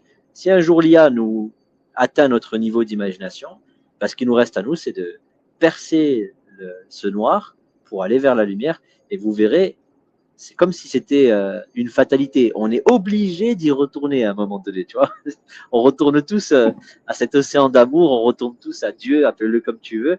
Et on dirait que l'IA nous force à y retourner, à travers, bien sûr, l'adversité. C'est toujours pareil, hein. Bagarre, lâcher prise, bagarre, lâcher prise. Moi, je trouve ça fascinant, l'évolution qu'on peut avoir sur Terre. Je trouve qu'on évolue plus rapidement ici que dans les mondes lumineux que j'appelle le monde des transats avec les grappes de raisin. Tu es allongé, tu fais rien. Là, tu n'évolues pas beaucoup, tu vois. Mais ici, on évolue vite, hein, je trouve. Hein. Tout à fait. Bah ouais, c'est tout le. tout le concept du cristallin poussé au max, quoi. La Ouais. matière, c'est ce qui est le plus rapide au final. Mais bon, je ne veux pas digresser, mais je laisserai les gens digresser intérieurement sur ta façon de dire tout ça. C'est intéressant parce que ça aussi, ça amène d'autres vocabulaires que ceux qui sont habitués à ce que je partage. Je ne veux pas digresser parce que les gens connaissent ce que je dis. Je ne vais pas rajouter une couche. Merci. Et Bah, merci à au toi. contraire, je vais me servir de ce que tu viens de dire parce que tu as évoqué l'astral. Et puis, le nom de ton manga, c'est quand même Astral Flix. Oui. Pour Ouais, nous parler un peu de tes inspirations. Parce que si je comprends bien, tu es beaucoup inspiré par le monde astral parce que tu fais des sorties de corps. Ou alors ouais, je dis des conneries. c'est ça. Ouais, ouais, c'est ça, c'est ça. En fait, ce qui se passe, c'est que étant terre à terre de base, étant très mental, je découvre le monde des sorties hors du corps en 2016. Je suis fasciné parce que, tu sais, je suis en train de dormir le matin. Bon, j'ai appris que ça existait. Je m'entraîne, hein, je m'entraîne. Enfin, c'était le soir. La première fois que ça m'est arrivé, c'était le soir. Je suis allongé, je bouge pas. Et d'un coup, j'ai des vibrations qui arrivent très fortes, vibrations 220 volts. J'hallucine, je me dis, mais qu'est-ce que c'est que ce truc? Et je pense à ma Freebox et hop, je me retrouve devant elle. Et quand je dis que je m'y retrouve pour moi physiquement, comme si je m'étais levé, tu vois, pas en mode j'imagine. C'était moi, c'était l'intégralité de moi qui était debout en face de la Freebox. Et je dis, mais qu'est-ce que c'est que ces trucs? Et je saute, donc je comprends que j'y suis. Je saute et je me mets à flotter. Ensuite, je traverse la porte, comme ça, avec ma tête, et je vois que je traverse la porte, et je dis, putain, c'est pas des conneries ce qu'ils racontaient les gens, c'est vrai, en fait, cette histoire. Et à partir de là, je me rends compte qu'on peut vivre dans le plan physique, mais qu'on peut aussi vivre quelques instants dans le plan énergétique. Parce que ce que j'ai remarqué, c'est qu'il y a plusieurs plans. Et moi, j'ai eu l'occasion de visiter différents plans, mais ceux que je visite le plus, c'est les plans proches de la Terre. Et ça, c'est fou parce que pour quelqu'un qui est très terre à terre, dans le concret, matériel, et qui tombe sur une expérience comme celle-là, très concrète, ben ça choque. Moi, ça m'a choqué, ça m'a transformé ma vie. Tu vois, j'ai commencé à expérimenter, et j'ai appris des choses. J'ai appris qu'il existait des entités énergétiques, j'ai appris que nos émotions devenaient réalité, j'ai appris plein de choses comme ça, très concrets, qu'il y avait d'autres mondes. J'ai même appris qu'on ne peut pas quitter la Terre, selon un certain point de vue, enfin, en fonction de dans quelle vibration on est, eh ben, on est bloqué sur Terre. Ça, c'est un truc qui était très bizarre, mais je l'ai appris à mes dépens. Et tout ça, plus la présence des entités énergétiques, bah oui, au bout d'un moment, je me suis dit, bon, bah, tant qu'à faire, écris ça dans le manga, quoi. Je veux dire, raconte cette histoire. Et c'est comme ça que l'histoire du manga est arrivée. Et je me suis assis avec ma co-scénariste, Marine, elle s'appelle, qui elle est très, très, très douée en écriture, contrairement à moi. Je suis une catastrophe dans ce domaine. Et je lui dis, bah, écoute, je vais te donner toutes les grandes lignes de l'écriture, et si tu peux m'aider à transformer ça en scénario propre, bien établi, lisible, compréhensible. Et ben voilà, c'est comme ça qu'on a commencé à travailler là-dessus. Et on a commencé à bosser sur le manga à partir de juillet, je crois août 2024. Et aujourd'hui, ben, on a pour objectif de sortir le tome 1 à la fin de l'année, en 2025, décembre 2025. Donc Ok, on va d'accord. raconter tout ce qui se passe dans le monde invisible, tout ce qu'on a vu. Là, une fois de plus, je vais partager que des choses concrètes. Il y aura un peu de fantaisie, mais les gens qui vont découvrir ce manga, ils vont découvrir des choses aussi réelles. Alors quand je dis réelles, moi je les ai vues. Je ne sais pas si elles existent, mais moi je les ai vues. C'est ça l'essentiel. Et il y aura un peu de fantaisie, bien entendu, sinon on ne peut pas écrire une histoire dans un manga si tu n'es pas un peu dans la fantaisie aussi. Mais il y aura beaucoup, beaucoup de messages concrets et réels selon le point de vue que j'ai. Et il y aura une moralité qui n'existe à l'heure actuelle dans aucun livre, aucun film, aucun manga. J'ai jamais entendu une morale comme celle-là. Et cette moralité, ben, j'ai été inspiré à la partager, et je compte bien la partager à la fin du manga. Il y aura une moralité surprenante. C'est pas les histoires de films qu'on a l'habitude de voir, avec le méchant, le gentil, etc. Il y aura autre chose, quelque chose de nouveau. Voilà, même ma co-scénariste m'a dit que ça n'existait pas. Pourtant, elle a lu beaucoup, beaucoup de livres et de films et de mangas, et elle m'a dit, j'ai jamais entendu parler d'une histoire pareille. Ah, merci pour ce teasing. Ah. Mais une fois de plus, j'ai pas fait exprès. C'est juste une inspiration, comme si c'était une évidence. Je devais partager cette histoire, et en plus, moi, je me sens bien à le faire. Donc, je le fais. Mais je sais aujourd'hui que ça n'existe pas parce que j'ai jamais entendu quelqu'un en parler, j'ai jamais vu de film aborder ça. Donc, Ouais, tu vois, tout en à fait. plus du record mondial, eh ben, je vois bien que je rentre dans une nouvelle structure scénaristique, mais j'ai pas fait exprès, j'insiste beaucoup là-dessus. C'est juste, pour moi, une évidence. Je dois le Ouais, ouais, faire, c'est point ça, barre. tout à fait. Ouais, Voilà, ouais. ouais, Tu suis ta guidance et en fait, voilà, tu deviens un ouvreur de chemin, mais sans le vouloir, quoi. Il n'y a pas une ouais, volonté égotique derrière, quoi. C'est génial. non, non, non. Et je trouve ça intéressant parce que tu avais. Puis on voit qu'on est chacun plus ou moins motivé par certaines choses, parce que je me rappelle, j'étais tombé, alors encore une fois par hasard, mais sur une vidéo de Ouais, toi interviewé chez Marcel en 4-4-2, là. Enfin, c'était Kate, je ouais, crois, mais c'est le média ouais. en Kate, la 4-4-2. journaliste, et Marcel. Ouais. Voilà, ouais. Et c'est marrant parce que moi, je les suivais à côté. Et toi, je te suivais aussi. Parce que, bon, moi, régulièrement, je m'abonne et je me désabonne de chaînes. Moi, j'aime bien faire des resets, Ouais. mais ça, c'est mon délire perso. Et il se trouve qu'à ce moment-là, j'étais abonné à leur chaîne et à la tienne, tu vois. Ouais, Et du ouais. coup, je vois la vidéo apparaître. Je fais, mais c'est quoi ce Eh, bordel, tu qu'est-ce qu'il fait ici, lui? vois? Je vois les deux qui fusionnent, tu vois, fusion, quoi. Ouais, Et je trouvais ça ouais. magique, tu vois. Et du coup, Avec les Dieudonné, les Soral et tout. Mais qu'est-ce que tu fais là? je trouvais ça magique. Et du Ouais. coup, voilà, et là c'était pour la synchronicité, mais ce que je voulais dire aussi, c'est que j'ai appris dans cette vidéo, du coup, que ce qui t'a amené à... Enfin, j'ai entendu ta motivation à la sortie de corps, où vraiment le mec, tous les soirs, pendant 4 mois, tu restais allongé et t'attendais qu'il se passe quelque chose. Je veux dire, ça Mm. c'est quelque chose que moi je suis incapable de faire. Moi, Mais moi et aussi. je suis pas du tout attiré par enfin, j'ai pas cette motivation, quoi. Mais Et moi aussi. comme quoi, toi, il fallait que tu le fasses, sûrement Ouais. pour être inspiré, et puis être là où tu es aujourd'hui, quoi, faire ce que tu fais aujourd'hui, quoi. Parce que Enfin, les sorties, je me permets juste cette parenthèse, c'est que moi, mm, par exemple, les sorties de corps à astral, les voyages astral, c'est pas quelque chose qui m'attire. C'est à mm, expérimenter, c'est voilà, bon, je suis honnête, voilà, c'est pas quelque chose qui m'attire. C'est même pas quelque chose que je vais conseiller d'ailleurs.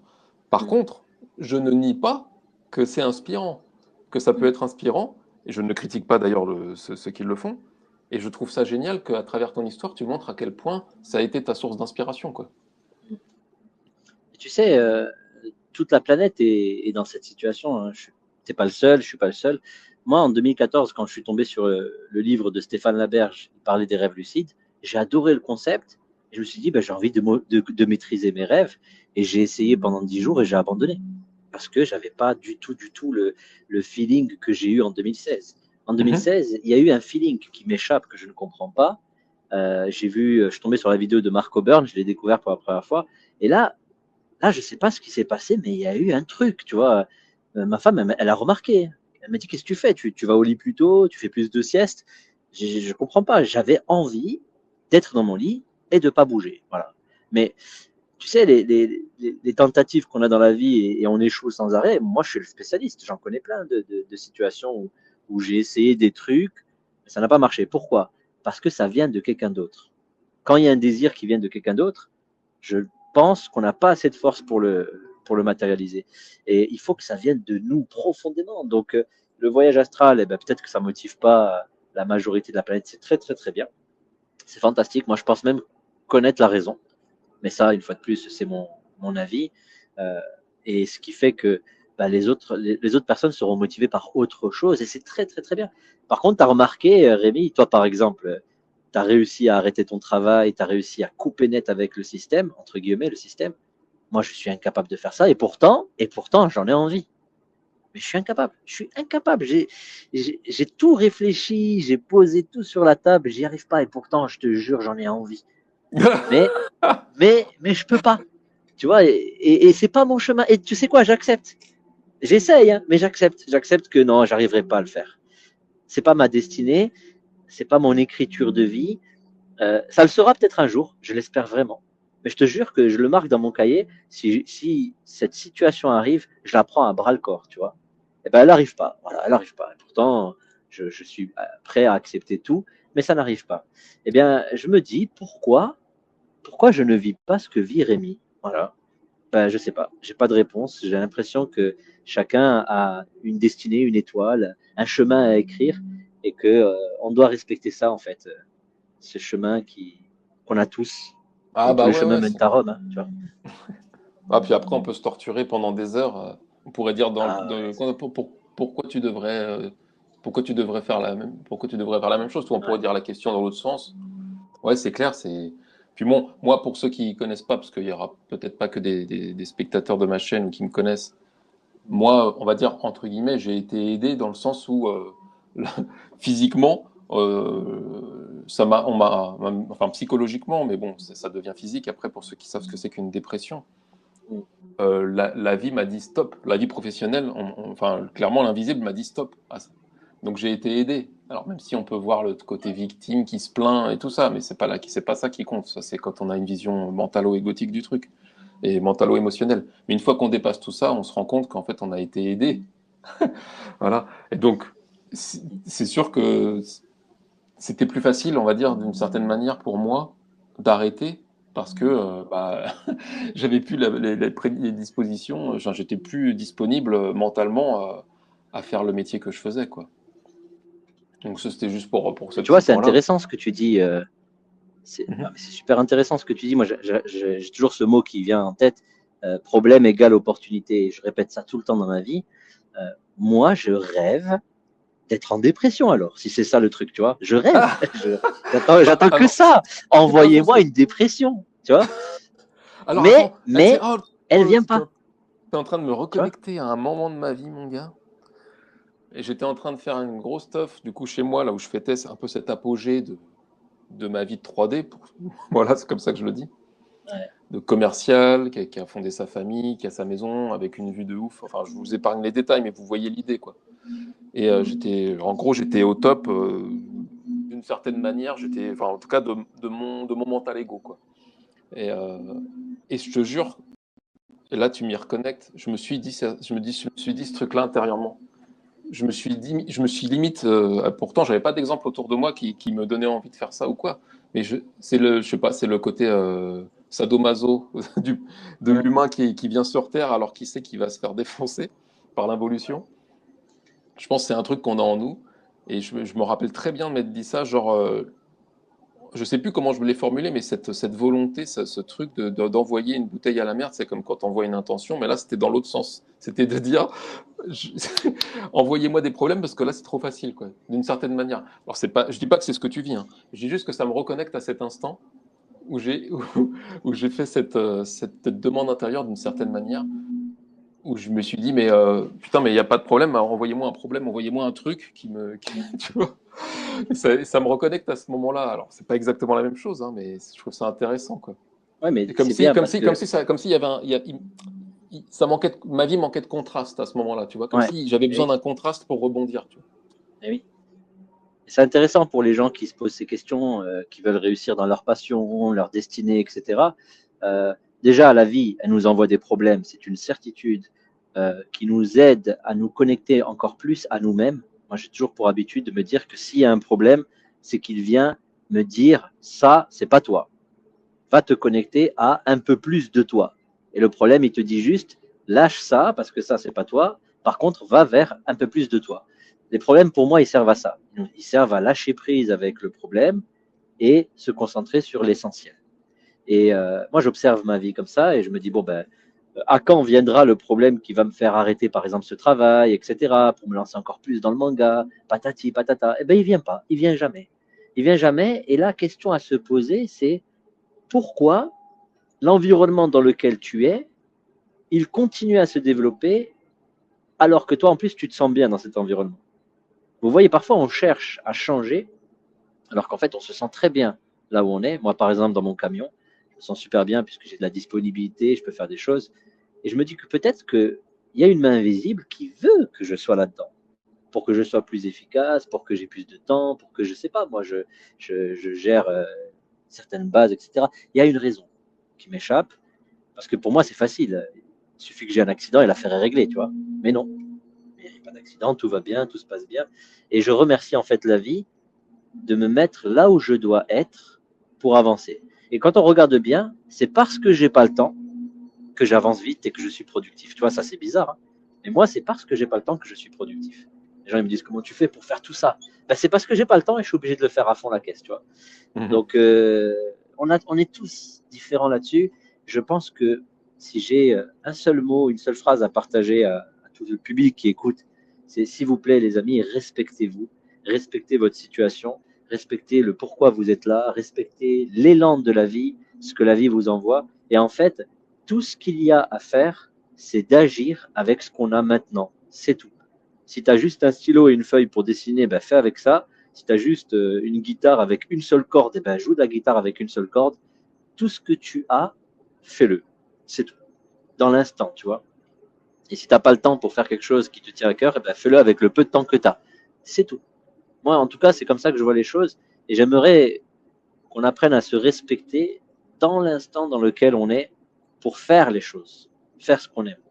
Rémi, par exemple, il se lève le matin et il a envie de jouer de la musique, et ben il joue de la musique. Il a envie de faire un message sur sa chaîne, il le fait. Il a envie de rien faire, et ben il le fait. Il fait rien. Voilà. C'est génial quand même comme concept, tu vois.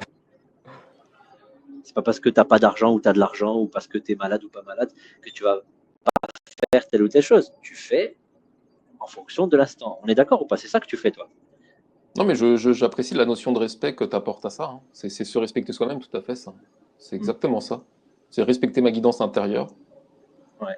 Quand ça me dit rien, bah c'est rien. Bah, en fait, rien n'existe pas. Donc maintenant, une fois que tu as compris que le vide n'existe pas, tu arrêtes de croire que ne rien faire, c'est glander. Et au contraire, de rien faire, c'est être inspiré. C'est tendre vers l'inspiration. Du coup, bah, en fait, la vie, c'est uniquement patienter, d'être inspiré pour se mettre en œuvre derrière. Mais quand il n'y a rien à œuvrer, pour moi, c'est qu'une histoire de patience, que l'inspiration arrive, plutôt que de se divertir dans des trucs de 3D qui nous font tourner en rond, quoi. Et tu vois, dans le rien, tu as remarqué, toi tu es en plein dedans, Lulu elle est en plein dedans elle aussi, et d'autres, tu as remarqué que dans le rien, il y a une puissance phénoménale. Et ça, Bien il sûr. y a que en se jetant à l'eau dans le rien qu'on découvre ça. C'est impossible de le découvrir avec le D'accord. mental. Tu peux pas. Tu peux pas le découvrir avec le mental. Toi, c'est quand tu as lâché ton travail, quand tu as lâché ta condition, quand tu as dit je lâche tout, c'est là d'un coup que tu as senti la force du tout, tu vois, qu'il y a dans le rien. Les gens, ils vont être perdus là. Mais c'est ça. Mais C'est c'est tellement tellement ça. vrai. C'est tellement vrai. Tu vois, regarde Lulu, pour moi, c'est un tel exemple dans ce domaine. La Miss, elle arrive avec Stéphane Cole. Au début, elle fait son petit webinaire. Et, euh, et immédiatement, elle accroche avec son public. Et après, elle fait rien de spécial. On est d'accord que elle va, elle tchatche, bonjour les amis, patati patata. Elle fait rien de spécial. Elle fait pas trop de vidéos. Et elle est invitée partout, tout le monde veut l'inviter, mais elle n'a rien fait. Moi, je suis convaincu qu'elle n'a pas provoqué le truc, qu'elle n'a pas payé les gens, qu'elle n'a rien fait pour faire ça. Elle voulait juste rester dans son coin et c'est les gens qui l'invitaient. Et quand elle faisait ses webinaires, tout le monde se connectait à elle, mais elle y est pour rien. Elle n'a rien fait. Je mets ma main à couper qu'elle n'a rien fait de spécial. Elle n'a pas manipulé, elle n'a pas provoqué, elle n'a pas cherché. Tu sais, toi, tu étais dans la publicité et moi aussi. J'étais responsable marketing pendant très longtemps.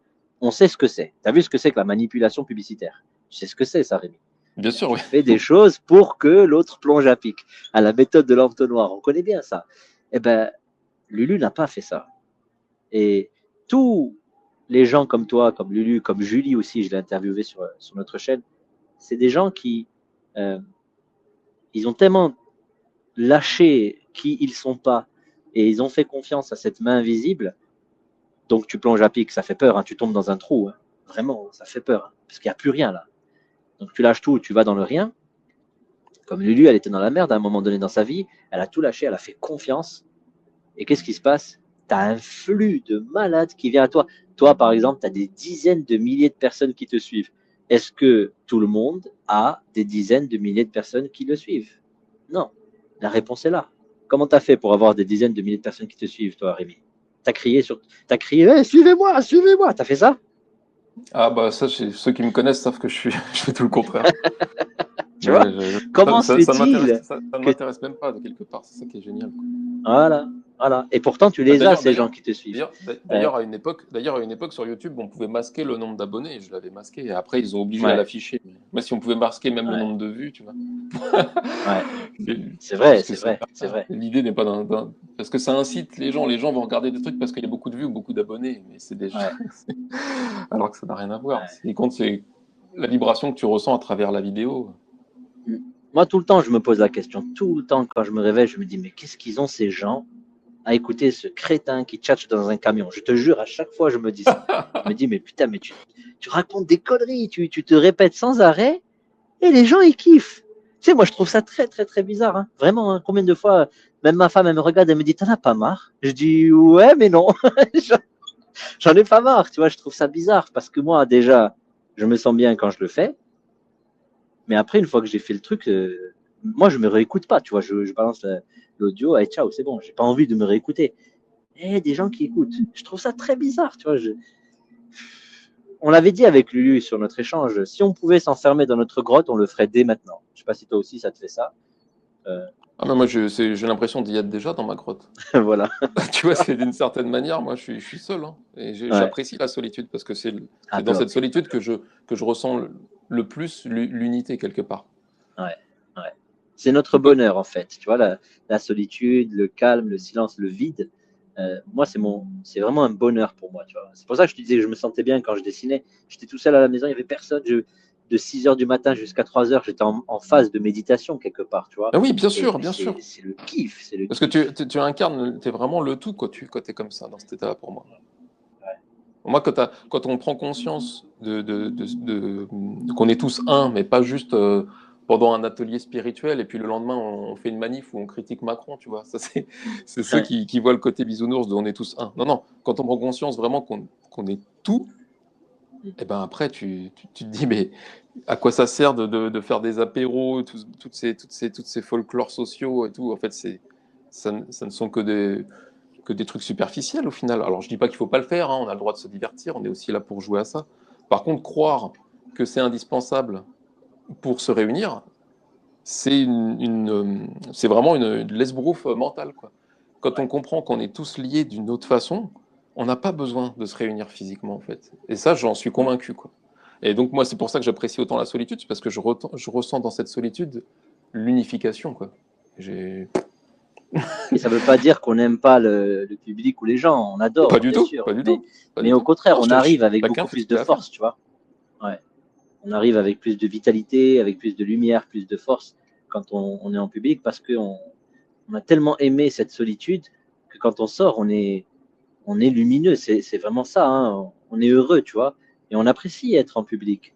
Mais franchement, moi, au bout de quelques heures, stop, quoi. Mais on fait Quand pas je vais ça à pour Paris, ça. je deviens fou. Il faut vite Pas que ça je pour ça. revienne. On en avait parlé sur ta chaîne l'autre jour, c'est que toute la différence entre est-ce que tu œuvres pour plaire ou est-ce que tu œuvres parce que tu sens que c'est ce que tu as à faire et puis qui même me suivent. C'est pas du tout la même chose. Toi, parce que tout à l'heure tu disais, oui, il y a des gens qui me suivent et tout. Après, il y a de tout. Il peut aussi y avoir des gens qui suivent parce qu'ils sont attirés par un aspect superficiel d'un truc. Donc, en fait, on peut jamais vraiment juger, comment dire, quelqu'un à la quantité de suiveurs. Parce qu'on ne sait pas la raison pour laquelle ils suivent. Si c'est vraiment l'attirance, on va dire lumineuse, pour parler clairement, de cette vérité intérieure, de cette authenticité qui est vraiment attirante, ou est-ce que c'est un projet superficiel? On peut jamais vraiment savoir. Donc c'est pour ça que quelque part, on s'en fout, quoi. On s'en fout, on s'en fout du nombre de personnes qu'on attire. On fait ce qu'on a à faire, et si on est attirant, bah, on est attirant. Et puis voilà. Exactement. D'ailleurs, tu vois, là, l'œuvre que j'ai fait, quand j'étais arrivé à l'exposition et qu'on venait me voir, on me disait, mais comment tu as fait ça? Je dis, je sais pas, franchement, je sais pas. Je disais ça tout le temps, je sais pas comment j'ai fait. Et même moi, je regarde, tu sais, je montais sur les tribunes pour voir l'œuvre de loin, tu vois. Donc, je montais sur les tribunes, je dis, putain, c'est grand en fait, hein, 10 mètres, c'est beaucoup. Hein. Et je me disais, mais comment j'ai fait? Je sais pas. Et la conclusion à cette histoire, c'est que si l'œuvre, par exemple, elle est record du monde, c'est bien. Si elle est exposée au Louvre, c'est bien. Si elle est rien de tout ça, c'est très bien. La conclusion, en fait, c'est surtout ça. C'est que moi, j'ai pris du plaisir à le faire. Et si elle se retrouve dans un endroit enfermé dans une cave, c'est pas grave. Tu vois, moi, j'ai aucune attache avec mes œuvres, mes tableaux, rien du tout. J'en ai absolument rien à faire. Par contre, j'oublierai jamais ce que j'ai appris pendant que je l'ai fait. Ça, j'oublierai jamais. J'ai appris qu'on se sent bien quand on fait ce qu'on aime. J'ai appris que un délai de 2 ans, c'est ce qui était prévu, peut se transformer en un délai de 2 semaines, ce qui paraît complètement impossible. Mais moi, c'est ce que j'ai vécu. J'avais mis 2 ans, enfin, j'avais prévu 2 ans pour le faire et finalement, je l'ai fait en 2 semaines. Moi, ça m'a marqué. Je sais que dans le futur, ça va m'aider cette histoire. Et ce que j'apprends et ce que je deviens, moi, en moi-même, est beaucoup, beaucoup, beaucoup plus important que tous les résultats qui aujourd'hui d'ailleurs n'existent pas, mais qui peuvent exister. Comme ça, si les gens viennent me voir plus tard en mode « Ouais, mais toi, tu as eu de la chance parce que tu es un record mondial ou tu as eu de la chance parce que tu es au Louvre. » Ben, les amis, à l'heure actuelle, il n'y a rien de tout ça qui est fait. Et pourtant, je suis très, très, très, très, très heureux de tout ça. Et je passe à autre chose, je m'en fiche en fait. Si ça ne se fait pas, ben, je serai encore plus heureux. Je suis déjà sur autre chose. C'est ça que je remarque. C'est que mon bonheur, il est dans l'action, dans la construction et pas dans le résultat. Et j'aimerais bien, dans cette interview, dans cet échange, que la plupart des gens qui ont des projets pensent à ça. Et vous verrez que vous allez être tellement plus heureux quand vous êtes dans cet instant présent de créativité, plutôt qu'à penser est-ce que vous allez percer, est-ce que vous allez avoir des gens qui vont vous suivre, est-ce qu'on va vous financer, tout ça on s'en fiche. On s'en fiche. On fait avec ce qu'on a. Moi, j'ai une phrase que j'adore, c'est commence par tamponner et la vie tamponnera pour toi. Mais c'est toi qui tamponnes en premier. C'est toi qui agis en premier, c'est toi qui fais, et après, la vie, elle fait. Voilà. Mais d'abord, c'est nous. Voilà. Merci Houssen. Merci à toi. Merci à toi. Je vais arriver chez notre client, donc j'ai passé un grand moment avec toi, 1 heure, 1 heure et demie là sur la route, ça fait vraiment plaisir. Toi aussi, tu viens quand tu veux sur notre chaîne. N'oublie jamais que, je le répète, mais c'est important, tu as été inspirant pour moi dans la création de cette œuvre. Tu fais partie des gens qui m'ont aidé à pondre cette œuf, tu vois. Donc, tu as vraiment eu le bon mot, le bon feeling, la bonne présence, le bon exemple, un être exemplaire qui m'a aidé à faire tout ça. Voilà. Donc, je te remercie avant tout. Eh ben, je t'en prie, c'est gratuit, comme dirait l'autre. Et je te garantis que tu es inspirant toi aussi. Et merci pour cette vidéo qui en inspirera plus d'un. Parce que c'est pour ça que je t'ai invité. Pour rayonner vraiment ce que tu as réussi à, j'ai envie de dire, à faire sans vouloir le faire. Ouais. Mais en savourant cette énergie qui t'anime à ce moment-là et que tu continues de savourer, quoi. Donc, merci pour cet exemple que tu nous as offert, quoi. Merci beaucoup et merci bien sûr à toutes les personnes qui écoutent, tous les abonnés, les gens qui nous aident, les gens qui m'appuient aussi sur ma chaîne. Vraiment, c'est des amis aujourd'hui, merci infiniment. Merci à Lulu, merci à toutes ces personnes qui tournent autour d'elle aussi. Il y a plein d'êtres lumineux comme ça qui sont parfois cachés, qui ne sont pas connus, mais pourtant elles brillent de mille feux ces personnes. Et vraiment sur cette planète, il y a des gens incroyables. Mais il faut les rencontrer, c'est pour s'en rendre compte. Donc merci infiniment à tout le monde. On avance ensemble. Ça marche. Merci, salut Houssen. Ciao, merci Rémi. À bientôt. 星々の間で踊り子供のように私たちは魂を照らす Epsilon le maître des ombres glacées enchaîne les âmes, les gardant condamnés. Il plonge la terre dans